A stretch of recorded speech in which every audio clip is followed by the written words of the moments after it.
Vamos a resolver esta ecuación diferencial, vamos a encontrar una función en dos variables y que verifique esta ecuación diferencial y voy a hacerlo por el método de separación de variables.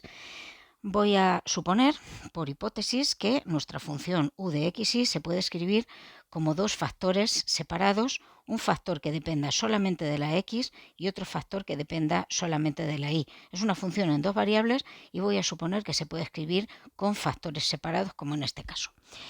Entonces, si asumimos que la u es el producto de f por g, y voy a escribir ya sin los nombres de las variables, por mi comodidad, voy a escribir que u es f por g, voy a escribir las derivadas de u, las derivadas parciales con respecto a una u otra de las variables. La derivada de u con respecto a x va a ser la derivada de ese producto, pero ahora como la g solamente depende de la y, actúa como una constante, esto sería la f' multiplicado por la g. Y de la misma manera la derivada de u con respecto a y sería, en este caso la f es constante porque depende solo de la x, y la derivada de la g sería la que llamamos g'.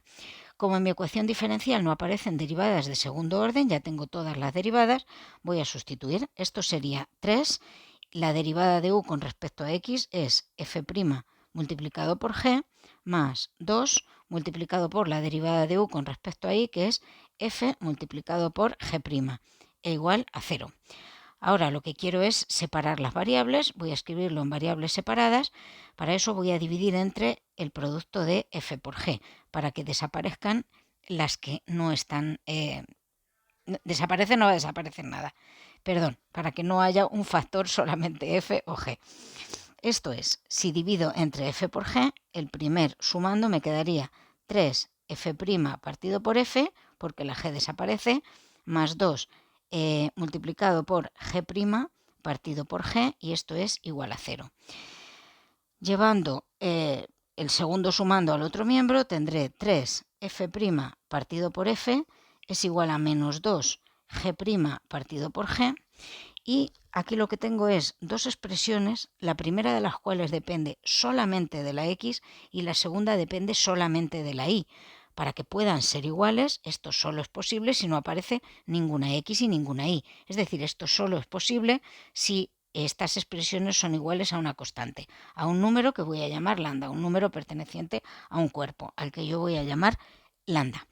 De esta manera, si yo separo 3f' partido por f igual a lambda, y por otro lado menos 2g' partido por g igual a lambda, lo que tengo son dos ecuaciones diferenciales ordinarias que ya puedo separar, que ya puedo resolver por separado como ecuaciones diferenciales. Bueno, pues en este caso esa f' la voy a escribir como es la derivada de f con respecto a la x. Ya no son derivadas parciales, ya son diferenciales totales, porque si u era una función en dos variables, la x y la y, la f no es una función de dos variables, la f solo es función de una variable, la x. Entonces, su derivada ya no es una derivada parcial con respecto a la x, es una diferencial de f con respecto a la x. Entonces, con esta notación voy a escribir 3 diferencial de f dividido entre diferencial de x, pero el diferencial de x lo paso al otro miembro multiplicando. Es decir, he multiplicado por diferencial de x los dos miembros de la igualdad. El 3 lo voy a pasar al otro miembro dividiendo, daría un poco lo mismo, da lo mismo, no es ni más fácil ni más difícil dejarlo donde está, y ahora lo que voy a hacer va a ser integrar los dos lados de esta ecuación. Esto sería el logaritmo neperiano de f, y en el segundo miembro con respecto a la x, lambda partido por 3 es una constante multiplicado por x y más una constante de integración. La constante de integración la puedo llamar C1 o le puedo llamar por comodidad logaritmo neperiano de C1, para luego tener una expresión un poco más cómoda después.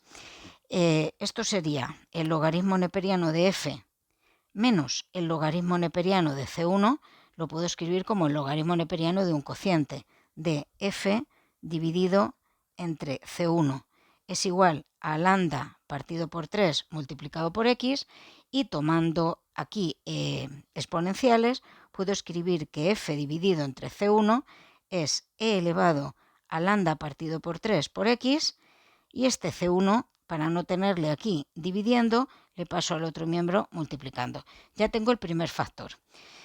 El segundo es muy parecido, menos 2 g' dividido entre g igual a lambda. Lo que voy a hacer va a ser esta g', escribirla como la derivada de g con respecto, es la derivada de g con respecto a la y, multiplicando por diferencial de y a los dos miembros de la igualdad. Bueno, otra vez. Tendría diferencial de g en el primer miembro, diferencial de y en el segundo miembro. Es una expresión totalmente análoga a la anterior.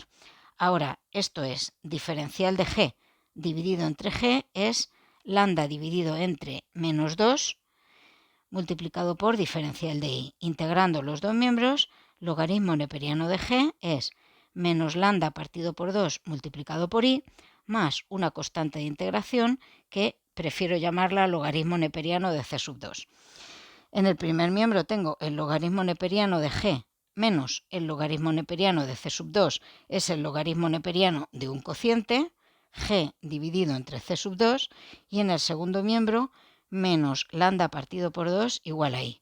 Tomando exponenciales, g dividido entre c sub 2 es lo mismo que e elevado a menos lambda partido por 2 dividido entre y. Esta C2, para que no esté en el denominador, la paso al otro miembro multiplicando y me quedaría c sub 2 por la exponencial. Ya tengo calculada la f y la g, pero la función u que yo iba buscando es el producto de ambas. Entonces la función u de x e y, en este caso, es el producto de la primera, que sería la c sub 1 multiplicada por e elevado a lambda partido por 3 por x, multiplicado por c sub 2, que también es una constante, por e elevado a menos lambda partido por 2 multiplicado por y, y el producto de estas dos constantes lo puedo escribir como una constante única, voy a borrarla si le cambio el nombre, como una única constante a la que voy a llamar k.